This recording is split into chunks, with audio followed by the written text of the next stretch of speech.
The other thing that I think we need to talk about here when we're talking about rotation is this concept of anti-rotation, right? And we can get into that, right? How that may or may not help you in your efforts here. So you'll see there's different camps in this, but I am in the camp of anti-rotation. That is having an external load placed on your body to where you have to dynamically resist that and try and stay in a static position. Basically keep all of your structure stabilized. So if I had my arms straight out in front of me, like and parallel to the floor, so like at shoulder height, and my palms were pushed together or clasped together, and then you or CeCe stood across from me and tried to pull my body into rotation or push my body into rotation.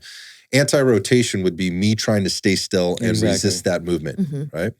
That is a great way to get somebody to become aware of the rotators that they have, dynamic stabilizers, as we get down into the global and intrinsic stabilizers that help your spine, and your pelvis and all the things stay stable. I think it's a great way to get somebody's attention and start to get them to be aware of how they should be breathing. We talk about bracing and teaching somebody to brace. It's a great way to teach somebody how to brace.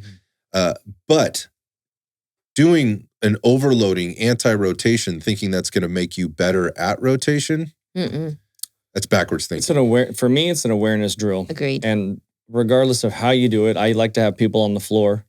They'll be supine, arms down to the ground, legs down to the ground. I have them close their eyes, resist into the floor, start lifting their arms, lifting their legs, whatever. You can have them multiple different positions. But once that awareness is there, we got to move on. We're rotating. Yep. Because now you're aware, like the anti-rotation is, I don't know where that came from. Again, it's great for awareness, but where it's like you're talking about progressively overload with weight and all of this stuff, it's like I rotate when I walk. Why am I trying to not teach rotation at the basic form?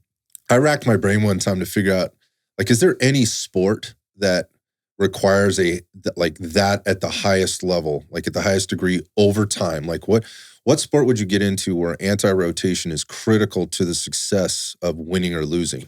Right, or specifically winning. I could only come up with one, and I don't even know if you could call it a sport. And it's because I worked with a guy who raced this. He raced F1 cars. Oh, cars. So like fighter pilots and stuff like that. I get it. Yeah. So that could be a case for that. I would bet that the population of this audience is listening to right now does not fit into that category. For sure. If you know somebody, maybe you talk to them about it. So for everybody else, we just talked about how important that rotation is, and if you don't have it, what could happen? Again, not making it an injury thing, but more about you're not going to be able to perform at your highest level in terms of producing or building strength and producing and reducing forces, power, right? So, the Palloff press. So this is the one where you're attached to a tube or a piece of tubing. Same position with my hands that I just described, but I have a piece of tubing or like a band in my hand, and I'm resisting, or I'm bringing it into my chest in a pressing fashion, and then I'm pushing it back out again. I think there's some value to the Palloff press, but it's very limited, right? After that, you need to get into rotation, because why am I trying to train strength in a static position? I need to train strength in the movements that we just talked about. We do every day, all day, and certainly in sport, which is being able to rotate or resist rotation beyond neutral, because that position, that Palloff position, is a neutral spine or should be performed in a neutral spine position, right? And that's not where we play in the game of life. It just isn't, or in sport for that matter. So that's not going to help you for very long. It's a great way to build awareness, great way to maybe rebuild some stability if you've had some type of an acute injury or you got a lot of instability. Good. Start there, but don't stay there. Don't live there. We need to get right into some rotation. So the next thing would be just take that Palloff press and turn it into a rotation. Right? Like, just don't worry about the pressing piece.